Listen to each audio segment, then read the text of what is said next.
یا ربی یا ربی یا ربی، اے اللہ مجھے یہ دے، مجھے یہ دے، مجھے یہ دے۔ اوپر سے آواز آتی ہے میرے بندے میں تجھے کیا دوں؟ مانگ تو یہ رہا ہے، لیکن دوں تو کیسے دوں؟ مطعمہ حرام، جو کھانا کھا کر آیا ہے وہ حرام ہے، ومشربہ حرام، جو پی کر آیا ہے وہ بھی حرام کا ہے، وملبسہ حرام، جو کپڑا پہن کے آیا ہے وہ بھی حرام کی کمائی کا ہے، وغذی بالحرام، تیرے جسم میں جو خون دوڑ رہا ہے وہ حرام کمائی کھا کھا کر اسی کا بنا ہوا خون تیرے جسم میں دوڑ رہا ہے۔ فَأَنَّا يُسْتَجَابُ لِذَلِكَ، او میرے بندے میں تیری دعا سنوں تو کہاں سے سنوں؟ تو پورا کا پورا ناپاک ہے، کھانا تیرا ناپاک، کپڑا ناپاک، پانی ناپاک، بدن میں جو خون دوڑ رہا ہے وہ نجس و ناپاک، آئے میرے بندے میں تیری دعا سنوں تو کہاں سے سنوں؟ اللہ سنتا نہیں ہے، ایسے سن لے گا اللہ؟ 13 سال کی محنت کے بعد کہا اللہ یہ 313 برباد ہو گئے، تو کبھی اس روئے زمین پر تیری عبادت نہیں ہوگی، اللہ اللہ کوئی نہیں کہے گا۔ ایمان کا جذبہ دیکھی، کیا تھا ایمان، 1000 سے لڑ رہے۔ امام احمد ابن حنبل کے پاس ایک عورت آتی ہے، غور کر کے دیکھیے اس عورت کے سوال کے بعد ہماری حیثیت کیا رہ جاتی ہے، ذرا تصور کیجئے۔ ایک عورت آتی ہے، کہتی ہے کہ امام صاحب ایک مسئلہ پوچھنے آئی ہوں۔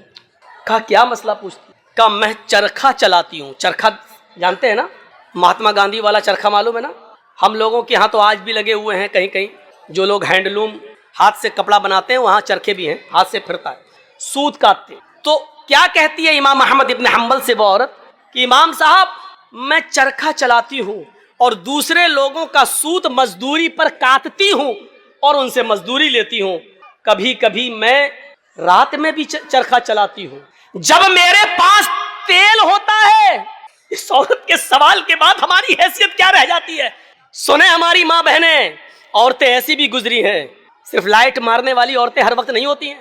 سنیں امام صاحب میں کبھی کبھی رات میں بھی چرخہ چلاتی ہوں، جب میرے پاس چراغ جلانے کے لیے تیل ہوتا ہے تو میں چراغ جلا کر اس کی روشنی میں چرخہ چلاتی ہوں، سود کاٹتی ہوں۔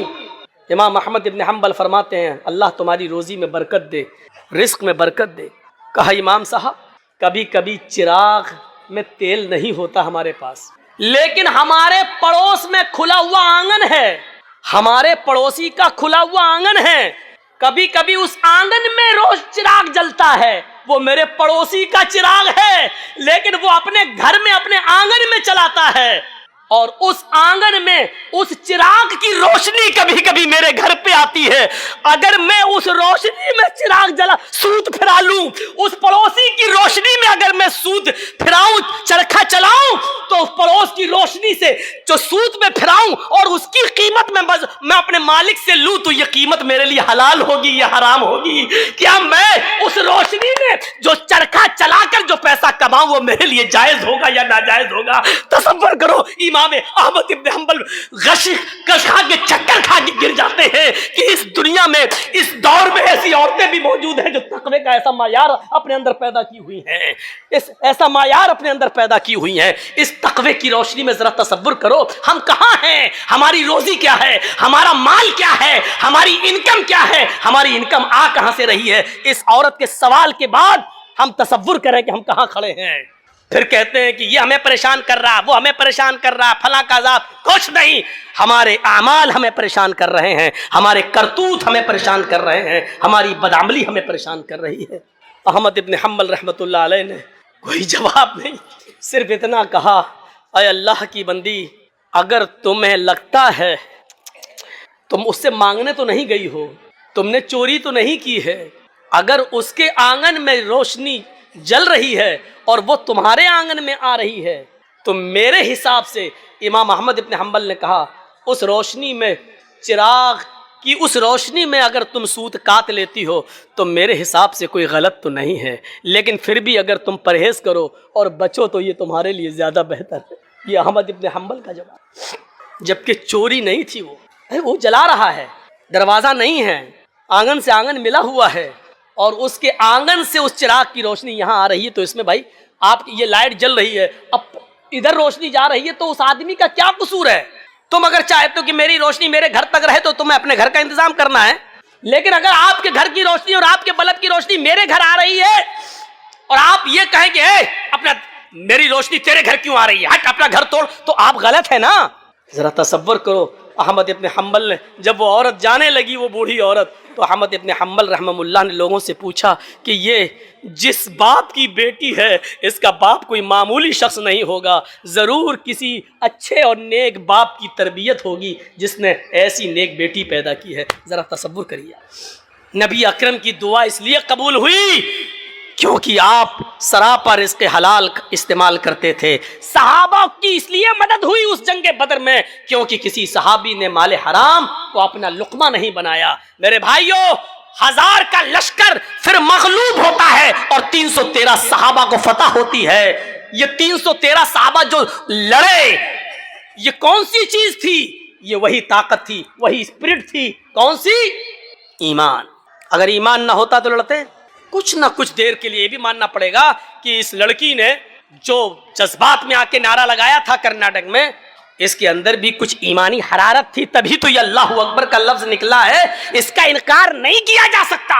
اور بعد میں پتا چلا کہ اس بچی کا باپ عالم ہے, وہ ایک مولانا کی بچی ہے, تو ظاہر بات ہے کہ تربیت تو اچھی رہی ہوگی. ورنہ آج کل سیاسی لیڈروں کی لڑکیاں کہاں نعرہ لگائیں گے اللہ اکبر؟ وہ تو وقت کے دھارے میں بہتے ہیں.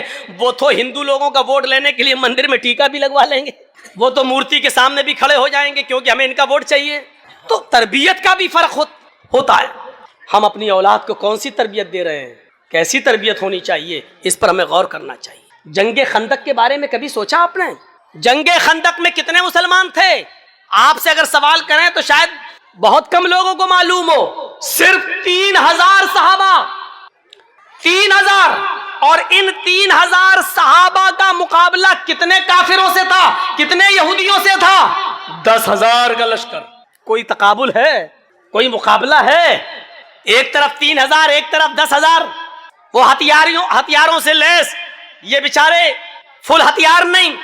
ان 3000 صحابہ کو جنگ خندق پر کافروں سے لڑنے کے لیے اپنی رضامندی کا اظہار جو انہوں نے کیا, یہ 3000 صحابہ کے دل میں جو 10,000 کا خوف نہیں تھا, وہ خوف نکالنے والی طاقت کیا تھی؟ اگر آپ سے سوال کریں تو میری اتنی تقریر کے بعد جو 1 گھنٹے سے زیادہ بولتے ہوئے مجھے ہو گیا, آپ اس نتیجے پر پہنچ گئے ہوں گے کہ 3000 صحابہ جو 10,000 کے مقابلے میں کھڑے ہوئے ہیں اور لڑ رہے ہیں, یہ صرف ایمان کی طاقت تھی. وہ 10,000 سے نہیں ڈر رہے ہیں, وہ صرف ایمان کی طاقت ہے. ان کے دلوں میں اگر ڈر ہے تو صرف ایک اللہ کا ڈر ہے, وہ کسی کا خوف ان کے دلوں میں موجود نہیں ہے. اور جیتے, ان کو فتح ہوئی, ان کو کامیابی ملی. ہم یہ ساری چیزیں بھول جاتے ہیں, ہمیں اس بات کا احساس نہیں ہوتا ہے. بھیا جلدی نکل جاؤ, بتاؤ یہ کہاں جا رہا ہوگا, اس کی تو شادی بھی نہیں ہوئی ہے, کہاں بھاگ رہا ہے؟ وہ دیکھو وہ چچا اٹھ کے جا رہے ہیں. بیچ میں جب کوئی اٹھتا ہے تو مجھے پتہ نہیں کیوں اتنا ڈر لگتا ہے. ایک بار حیدرآباد میں پروگرام کر رہا تھا نا, تو بیچ میں ایک آدمی اٹھ گیا, تو مجھے پتہ نہیں, اٹھا پیشاب کرتا ہے, سیدھے آیا میرا مائک پکڑ کے اور مائک پھینک دیا اٹھا کے. اور پھر اس کے بعد انڈے چلے, ٹماٹر چلے, جوتے چلے, چپل چلی. تو اس دن سے ایک دہشت تو ہوتی ہے نا, پھر بیچ میں اٹھ رہا کہ پھر کوئی کھڑا نہ ہو جائے. تو وہ اس دن سے یہ ہے بات بھائی, جس کو اٹھنا ہوا کرے وہ پیچھے بیٹھا کرے, جب چاہے تب نکل جائے. جو آدمی آگے بیٹھتے ہیں ان کو معلوم ہے نا ان کو کتنی بار پیشاب آتا ہے, زیادہ آتا تو پیچھے بیٹھو.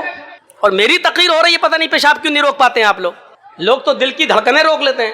ایک بار ڈاکٹر کے پاس گیا, ڈاکٹر میرا, ہم نے کہا ڈاکٹر صاحب ذرا وہ دیکھ لیجئے میرا پلس. بولا نہیں تمہارا تو ہائی ہوگا.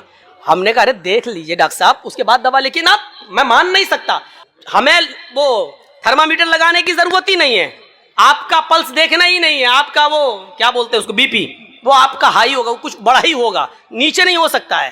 میں نے کہا ڈاکٹر صاحب سن پڑ رہے ہیں, ہاتھ پیر ذرا کپ کپی سی ہو رہی ہے. کہتا کہ جب آپ کی تقریر سن کے ہم لوگوں کے لیول ہائی ہو جاتے ہیں, ہم لوگوں کا بی پی ہائی ہو جاتا ہے, تو آپ کا کیسے لو ہو سکتا ہے؟ اس نے چیک نہیں کیا, اللہ کی قسم چیک نہیں کیا, ایسی دوا دی. بولا آپ کا نہیں کریں گے, ہمیں قسم ہے ہم بھی نہیں کریں گے آپ کا, اور نہیں کیا. پتہ نہیں, وہ دیکھو بیچارے, دیکھو اب کیا کریں گے گھر جا کر. اچھا جتنا بولتے ہیں اتنا اور لوگ اٹھتے ہیں. تھوڑی دیر بیٹھ جاؤ بھائی, تھوڑی دیر بیٹھ جاؤ. اب ان کو کیا بولیں ہم. ہاتھ پلا دیتے ہیں نا. وہ چچا جا رہے ہیں بیچارے, اب تو چچی کے لائق بھی نہیں ہے, پھر بھی جا رہے ہیں. کیا کریں گے جا کے. اچھا چلیے, اب آپ لوگ جاگ گئے ہیں, تھوڑی بہت نیند آ رہی ہوگی, اس کا غلبہ ختم ہو گیا ہے. سنیے تو اب آپ اندازہ لگائیے, وہ خندق 10,000 کا مقابلہ 3,000 اور جیتے. کیا چیز تھی؟ وہی اللہ کا خوف, وہی اللہ کا ڈر.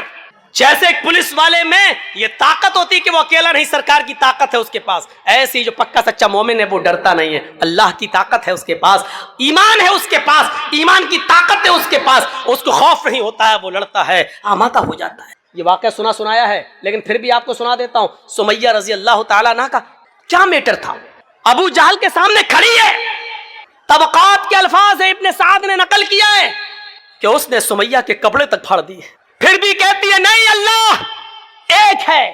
ابو جہل نے نیزہ لیا, نیزہ, طبقات کے الفاظ, وہ نیزہ اس کی شرمگاہ میں داخل کر دیا. سننا بہت آسان ہے, لیکن ایک ہلکی سی کھروچ ہم برداشت نہیں کر سکتے ہیں. اس کی تو شرمگاہ میں نیزہ ادھر سے ڈالا, اس طرف نکال دیا, اور ہاتھ پیچھے سے بندھے ہو, وہ نیزہ پکڑ کے نکال بھی نہیں سکتی ہو.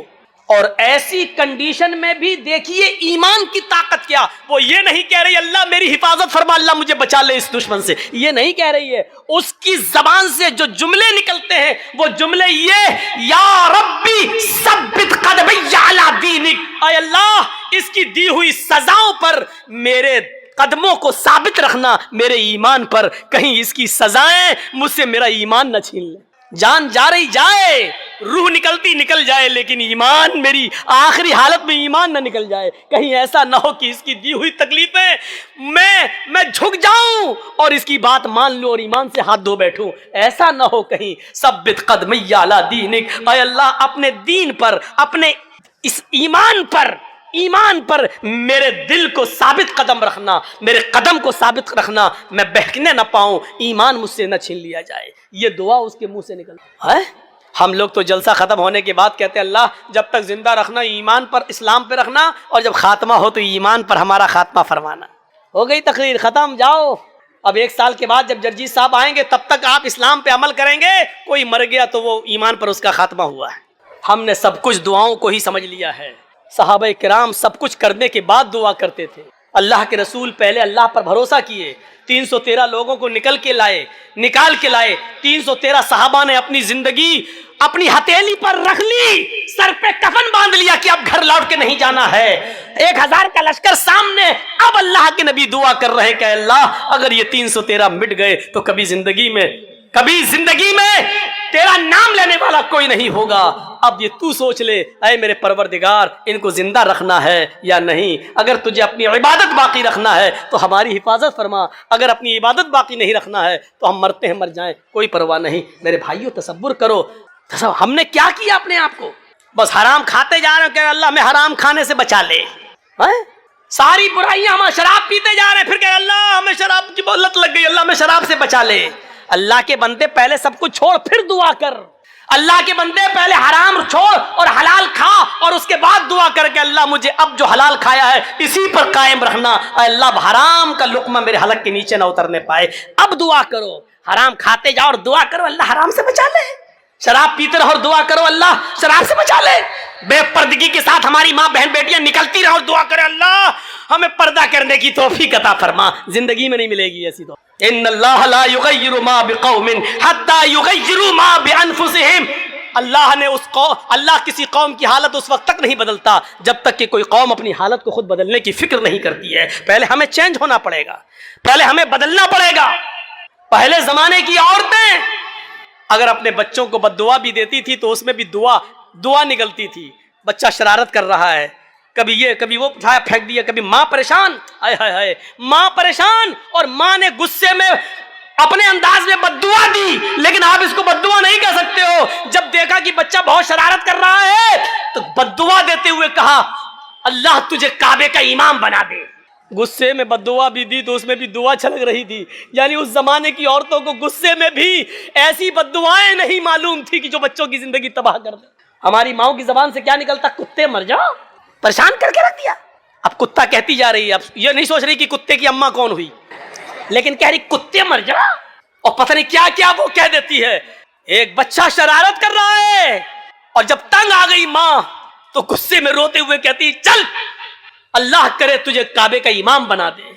اور پتہ نہیں کون سی گھڑی میں یہ دعا نکلی اور عرش والے نے اس کو قبول فرمائی اور وہ بچہ پھر کعبے کا امام بن کر نکلا. اور ایسا امام بنا کہ آج جس کو آج سدیس کے نام سے یاد کیا جاتا ہے, قاری سدیس, یہ کعبے کے جو امام آج بھی موجود ہیں یہ اسی ماں کی دعا کا نتیجہ ہے جو اس نے غصے میں دی تھی اور اللہ نے اس بچے کو کعبے کا امام بنایا جو آج بھی کعبے کا امام. ضرور اس ماں نے اپنی حلق کے نیچے کبھی حرام لقمہ نہیں اتارا ہوگا, اگر حرام لقمہ کھایا ہوتا تو یہ دعا قبول نہ ہوتی. ضرور اس ماں کی رگوں میں حلال خون دوڑ رہا تھا اور حلال خون دوڑنے کی دعا کا نتیجہ تھا کہ وہ بچہ کعبے کا امام بنا. اگر آپ چاہتی ہو کہ ہمارے بچے ابن تیمیہ بنے, ہمارے بچے ثناء اللہ امرصری بنے, ہمارے بچے ابن قیم بنے, ابن الجوزی بنے, ہمارے بچے احمد ابن حنبل بنے, ہمارے بچے امام مالک کی طرح بنے, تو آئے میری ماں بہنوں تمہیں اپنی رگوں میں حلال خون دوڑانا پڑے گا, حلال روزی کھانا پڑے گی, رزق حلال کا اہتمام کرنا ہوگا. آدھی روٹی صحیح لیکن حلال, بھوکا سو جانا گوارا ہے لیکن حرام لقمہ کھانا گوارا نہ ہو, تب تمہارے کوکھ سے پیدا ہونے والے بچے ابن تیمیہ بنیں گے, ابن قیم بنیں گے, ثناء اللہ بنیں گے, امام مالک بنیں گے, احمد ابن حنبل بنیں گے, تب بنیں گے. سب کچھ کھاتی رہو اور کہو کہ اللہ ہمارے بچے کو کعبے کا امام بنا دے, نہیں ہو سکتا. یہ تلخ جملے تمہیں سننا پڑیں گے. چھا جائے گی حل اتاک حدیث الغاشیہ, اے محمد صلی اللہ علیہ وسلم کیا آپ کے پاس چھا جانے والی چیز کی خبر نہیں آئی؟ وہ سب کچھ ڈھانپ لے گی, کوئی کسی کے کام نہیں آئے گا. تفسیر ابن کثیر میں یہاں تک لکھا ہوا ہے حضرت عیسیٰ علیہ السلام کی نیکیاں تولی جا رہی ہوں گی تو ان کی ماں مریم چھپ جائیں گی, کہیں مجھ سے میرا بیٹا نیکی نہ مانگ بیٹھے. حضرت مریم کی نیکیاں تولی جا رہی ہیں تو ان کے بیٹے عیسیٰ چھپ جائیں گے, کہیں میری ماں مجھ سے نیکی نہ مانگ بیٹھے. آج ایک نیکی بڑی قیمتی ہے. قرآن چیخ چیخ کر ابھی دنیا والوں میں اعلان کر رہا ہے, آئے لوگو ابھی بھی وقت ہے کہ تم ڈر جاؤ. یا ایھا الذین آمنوا اتقوا اللہ, اے ایمانو والو اللہ سے ڈر جاؤ. ولتنظر نفس ما قدمت لغد, اور ہر انسان کو غور کر لینا چاہیے کہ اس نے کل قیامت کے دن کے لیے کون سی تیاری کر رکھی ہے, کون سی تیاری کر رکھی ہے کل قیامت کے دن کے لیے. شیخ صالح العثیمین کون نہیں جانتا, مفسر, محدث, اور ابھی پچھلے سال جن کا انتقال ہوا سن 99 میں 1999 میں, ایک ایسی بیماری بتا دی گئی کہ جس کے لیے سعودی عرب نے اسپیشل طیارہ وہاں کے بادشاہ نے تیار کر کے ان کو امریکہ بھیجا. امریکہ میں دوران علاج ڈاکٹروں نے کہا کہ آپ کو گلے کا اس حصے کا کینسر ہے اور آپ کی پوری داڑھی کو کاٹا جائے گا. انہوں نے کہا کہ داڑھی کاٹنے کے بعد کیا زندگی کی بچنے کی کوئی امید ہے؟ امریکہ کے ڈاکٹروں نے جواب دیا کہ زندگی و موت کا مالک تو اللہ ہے, ہم تو کوشش کر رہے ہیں. پھر کہنے لگے نہیں, پھر میری داڑھی کو اسی حال میں رہنے دو, میں نہیں چاہتا کہ میرا انتقال ہو, میں اپنے رب سے ملوں تو ہم چہرہ صاف ہو, ہم نہیں چاہتے کہ میں اپنے رب سے ملاقات کروں تو بغیر داڑھی کے ملاقات کروں. میرے بھائیوں پھر وہ اسپیشل طیارے سے واپس آ گئے لیکن داڑھی کو نہیں کٹوایا.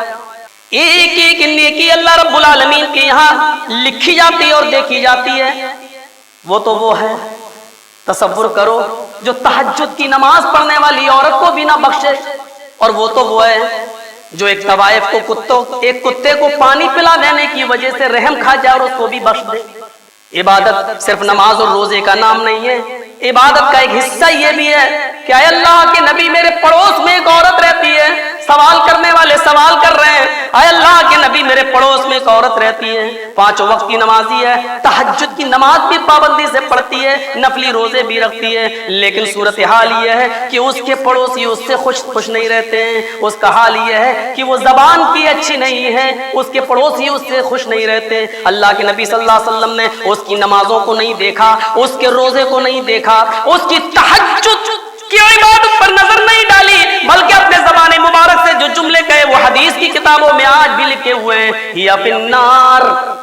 تہجد پڑھتی ہے پڑھتی رہے, نماز پڑھتی ہے پڑھتی رہے, عبادت کرتی ہے کرتی رہے,